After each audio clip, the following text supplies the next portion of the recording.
Sabi ko na, sabi ko magpapakain, hindi lang kayo ng piso na Ate Luana, Oh, oy. may ba Hoy, yun. may isang taco? Hoy, tao, nagpakain ka rin sa kamay, hindi ka kasama.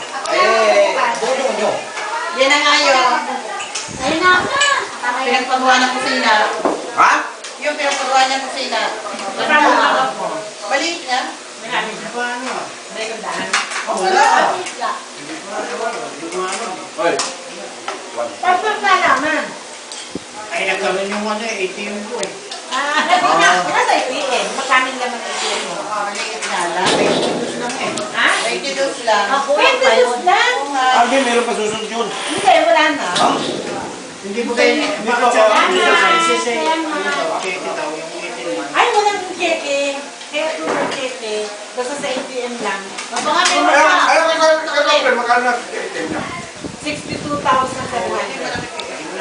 Yun ang nakalagay sa ATM niya. 22 lang sa kanya. Ay, hindi ko kasabot. Huwag ko ang katanggap na. After 18 months, makakatanggap na. Dapat Siyempre lahat tatanggap namin po. Ayun mga kanin ko. Bumban. Kasi daw na